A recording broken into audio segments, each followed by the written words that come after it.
Hey guys, it is Sasha here from Vibrate Healing, and tonight I want to talk about sadness, anger, and pain. These are common emotions that we feel many times throughout our lives, and sometimes more intensely than other times. I'm a person that in my life I have struggled a lot with anger and holding on to anger, and I always say I have the right. I have the right to be angry, and usually I do. Or I have the right to be sad, and usually I do have the right to be sad. What I'm saying is not a lie, but it's not conducive to feeling good. It seems like a basic thought, but it's a hard concept to apply to my life, and I've struggled with it. Recently, I went through a pretty rough experience, and it brought a lot of sadness, anger, and resentment into my life, which are feelings that are obviously not positive and that do nothing in helping me to align with what it is that I am desiring, which is abundance and opportunity and happiness and joy.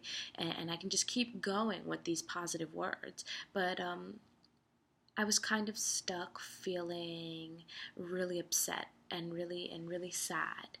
And I have the right, I have the right, I have the right. And I was waiting for people to apologize to me. I was um I was waiting I was waiting on other people almost to give me the right to feel happy again, to release me from the sadness, to release me from the anger. It's like the experiences that I had, because they were experiences that involved other people.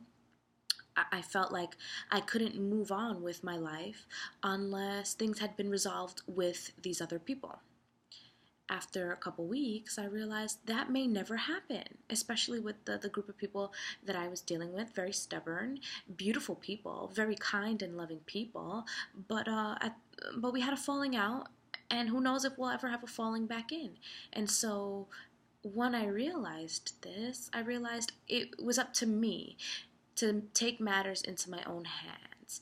It was up to me to decide when it was the right time for me to move on and to feel happy again, and to release the anger, and to release the sadness, and to release the pain and the resentment.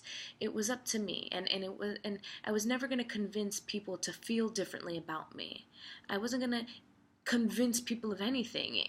I didn't have the power to do that. Um, if you have the power to do that to anybody, that's a lot of power, first of all. And you really don't, honestly, you really don't have the power. It's up to them. They decide all along, the same way I had to decide all along when it was the right time for me to heal. Uh, I really struggled with this. So I began getting physical. That worked for me because I'm a very physical person, and our emotions tend to get trapped up in energy blockages. So in our chakras, things that have to do with the heart, like love and how we receive love, how we express love. I focused on my heart chakra. I decided to do a lot of heart chakra poses, yoga poses, or asanas, and I was doing the camel pose, I was doing wheel variations, a lot of back bends, a lot of hollow backs, um, a scorpion pose. And honestly, as I continued every day, every time that I saw my mind going to this place, I distracted myself by getting physical. And I wasn't like punching people. I don't mean it like that. But if I wasn't feeling up to doing yoga, I would go on a run, because it gave me an outlet, some place to deposit these emotions, some place to say, I don't have to think about this right now, because right now I'm thinking about how the pavement and how my shoe are meeting. I'm thinking about how I have to pace myself and pace my breathing in order to successfully accomplish running my 2 miles in 15 minutes. I have to, I would do things that allowed me to shift my focus, and I think that that is very, very important, because I couldn't think about the situation and feel better. So I had to change what I thought about in order to feel better. A lot of times that is the case. We are really upset about something, and so we keep thinking about it, thinking about it, thinking about it, expecting ourselves to just change how we feel about it by focusing on it. And sometimes it's just not possible to do that because we don't have a positive perception about it. We're hurt, we're slighted, we're angry, we're resentful, we feel guilty, we feel shamed, and we're allowing ourselves to be held in these thought patterns that are not serving our well-being, you know, and we think that we can't feel good unless we resolve this one thing. And that one thing isn't the universe. And that one thing isn't the point of attraction. And that's an important thing to know. You are the point of attraction. And as soon as you can truly realize what that means and how powerful that statement is as soon as you can start to deliberately shape what you're attracting. Okay? So it wasn't easy for me. Every morning I woke up and I was pissed. Honestly, I was irate, and I was crying, and I was arguing, and I was doing all these things, and they weren't conducive, and nothing was changing. So one day I had to stop, and I had to say, okay, enough is enough, Sasha. And every time I would go to cry or yell or start an argument over whatever it was I was upset about, I instead did yoga. Now, this may not be the thing for you. You may want to lift weights. That may not be the thing for you. You may want to write a journal. And that may not be the thing for you. You may paint. Or that may not be the thing for you. You may go on a jog. Or that may not be the thing for you. You may sing a song. Or that may not be the thing for you. You might play an instrument or dance. Or you can do so many different things that you can deposit physical energy into. There are so many outlets: bike riding, skateboarding, rollerblading, going on a walk, going on a hike, playing an instrument, going to a comedy show. Oh, you know what I mean? Taking photographs. Just so many different things that you can physically do, getting really involved in cooking a meal and thinking about the things, the flavors that really you feel so delighted to taste, and the way that you are able to compose that meal so beautifully, and then the way that it nourished your strong body. And it takes really shifting your focus and getting really involved in what it is that you're doing. A lot of times I feel when I'm angry or sad or in pain or any of those emotions, I'm not focusing on the present moment. I'm not being present at all. I feel like the only thing that's happening in my life right now are those feelings. And those feelings are either from the past or about me thinking about the future. If I was present, I would be involved in what was happening currently. I'm sitting down in my apartment, that I have the ability to change the temperature in whenever I want to suit my needs so that I can be comfortable. That's what I'm doing right now. I'm making a video. I have technology. I live in a place where I can get on the internet at any moment's notice. Do you know how luxurious that is? That is so luxurious. That I have light that I can turn on and off. That I have a fridge that has food in it. That I can pick up the phone and call any of my loved ones at any given moment. I want you to get present and get grounded and rooted in being present. And when you feel those negative emotions coming, you can allow yourself to let them go. You have to allow yourself to let them go. Forgive yourself. Forgive yourself. Forgive yourself. You didn't know any better. Forgive other people. They don't know better, and even if they do know better, forgive them because it benefits you. I'm sorry, or I forgive you. I know you're genuinely a loving, kind person. Right now, there's so much fog and confusion about the situation. We're both very unclear. Just forgiveness is very important in moving on and in the healing process. But if you can't think about forgiveness, and if you can't think about the situation without getting into this slump, this holding pattern of negative emotions, don't think about the situation. We want you to focus on something else. I want you to get so involved in whatever else. Like, I also picked up hula hooping because I thought it was fun, and it taught me flow. It taught me how to flow. Like, the circle, the hula hoop won't stay up unless I learn how to move with it. And if I try to get it to move in a way that it's not flowing towards, then it falls. And I thought that was very symbolic of what was going on. You know, it became really almost like a mantra for me to hula hoop. It became very therapeutic. So I really feel like a part of releasing certain anger and pain and sadness is by not even thinking about it. The situation will arise, and it'll come in a timely manner, in divine timing, and it'll be able to be resolved. And sometimes it won't. Sometimes it'll just go away permanently. A lot of times we feel like we just have to face things head on and get them over with. And sometimes that's kind of impossible. Sometimes diving into things like that doesn't make them any better. Sometimes it makes them worse. And sometimes allowing space and just focusing your energies on something else, they allow you to heal situations remotely. So if you're thinking about sadness and anger, things of a similar vibration start to flow towards you because you're resisting. You're resisting what you truly want. You want things to be resolved. You want to feel love. You want to feel joy. You want to feel forgiveness. You want to feel healing. But you're not focused on those things. Or if you're focused on those things, you're only focused on those things by thinking of the exact opposite. I want to heal because I'm so sad. I want to be forgiven and I'm so angry. Or I want to be able to forgive you but I'm so angry. If you can just get to the point where you're just doing things that little by little, very, very gradually, help you to get your mind off of it, and then eventually you get so involved in them that the joy just flows out of that experience, and you're no longer involved mentally and emotionally with the experience that's bringing you the suffering. You can then allow more joy into your life, and maybe the situation will come back to you in a joyful manner. Maybe it'll come back to you in a way that flows, just the same way that dancing makes you feel, just the same way that cooking might make you feel, or yoga might make you feel, or running might make you feel.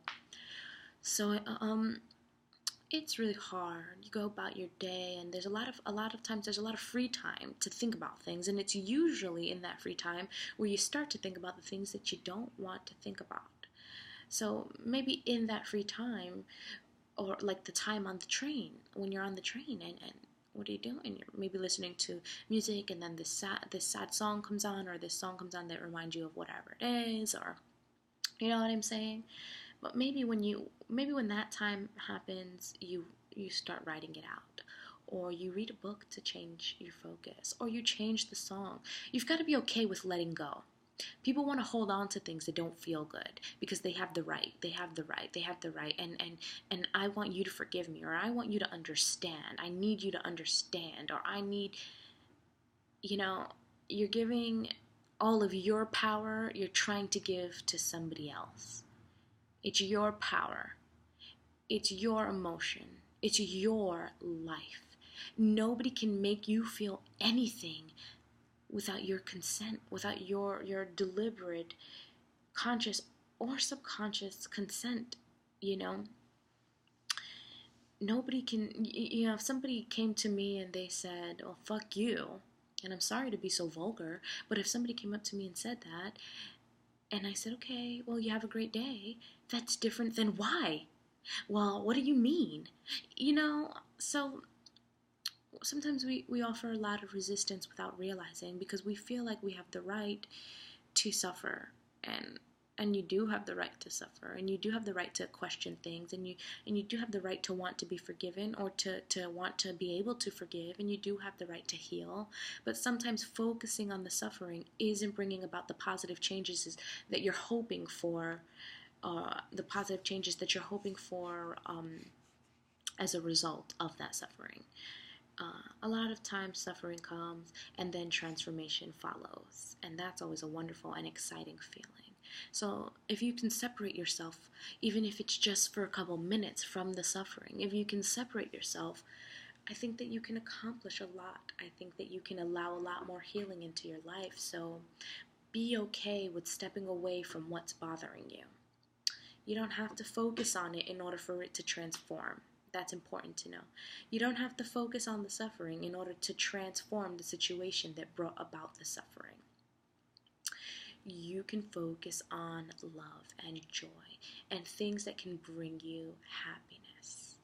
You can focus on emotional and physical release without focusing on the suffering. And it took me a little while to learn that, and I'm going to have a lot more situations that will test what I learned, and maybe I won't be able to apply what I learned to them, and then I'll remember after another week or two, after crying for like a week, and then I'll be like, oh yeah, I love when I go running. It makes me feel good. Or I'll say, oh yeah, when I did yoga that one time, through that emotion, when I yogaed my way through the emotion, I literally felt physically better, because emotions get stored up in our body, in our cells. Our experiences get stored up in our cells, and they create this weird flow of emotions and energy, and then things get caught and stuck, and we feel them as tension in our muscles, in our neck, in our shoulders, in our back, in our legs, in our joints. And maybe if you focus on physically releasing the tension, physically releasing the suffering, then maybe you can emotionally release it, because then you'll feel so good. You'll feel, I really remember, going through this and feeling release. It got to the point where at first I wasn't feeling anything, but I was doing it. I was going through the motions, and I just kept saying, at the very least, it distracts me. So I'll just do it because it's a distraction. And then I kept doing it, and I kept doing it, and then I started to feel it, because I was so involved in what I was doing that I was really able to get out of that emotion eventually. And it felt like my heart was opening up, and that feeling, because when it opens up, it lets things out, but it also lets things in. It lets good things in, and it took my focus from out there and it brought it in here. And when my focus shifted from out there to in here, I was no longer waiting for people to tell me it was okay to feel good. I was no longer waiting for people to forgive me. I was no longer waiting for people to say you don't have to feel guilty. I was no longer waiting on somebody to say I want you to be happy. And I was not waiting for permission anymore. I said I'm gonna take control of this situation. And at first it was very difficult, but I just pushed through. I physically pushed through until it just felt good. And I want you to be able to do the same. So that was just a little, hopefully a little bit helpful. I hope that is helpful to some people, and I hope that it's a new idea, and I hope it's a new and creative idea to help you get through emotions that you don't necessarily enjoy. And maybe it won't always be applicable, but maybe it's something that you can try. Try to get involved. Try to get involved. Get involved. Get involved. Get involved. Live through your life. Live through the feelings. Push through. Push through. Push through. And like I said, you don't have to focus on it to get through it. In fact, I don't want you to focus on it at all. And that might seem dismissive to some people. Like, how am I supposed to resolve this if I don't even think about it? It's like, you're not resolving it right now. You're just adding more friction to it. What you resist must persist. So I want you guys to feel good. That is just my biggest desire right now. And so I want you guys to be okay with being selfish. That became like a bad thing. I don't know when or why, but I don't think it's a bad thing at all. I think it's an important thing. I think it's very important. How is it that you are going to give everybody everything or focus on everybody else? else. It's important that you focus on your vibration because how you vibrate is what you offer to the world. So yes, be selfish. Think about things that make you feel good. Yes, be so selfish that you have no choice to feel so good. Get to the closest thought that feels good. Get to the closest thought that feels better than the thought that you were thinking of just now. Why? Because that's the vibration that you offer to the world. And you are the point of attraction. So if you can get selfish where you are just like, I can't think of this, I can't deal with this doesn't feel good right now, I'm going to put it down for a second. I'm not trying to ignore you. I'm not trying to be an asshole. I'm just putting it down for a couple minutes. And when I get that thought that makes me feel better, now I can deal with this from a higher vantage point, from a better vibrational standpoint, which means I can possibly resolve this. I can possibly offer some resolution to this instead of just arguing, instead of just offering resistance, instead of just offering more conflict, you know? Yeah, I want you to be selfish. I want you to think about yourself. I want you to give to yourself. Because when you give to yourself, that is the only time you can be able to give to other people from a good point, from a good place. You're not giving them crap. You're giving them something great. You're offering them a high vibration. And if they can meet you at that high vibration, then baby, they are flying high with you. And together you are unstoppable. Think about that. And be well. Feel good. Okay? I love you all. Thank you for tuning in. Again, this is Sasha from Vibe Right Healing.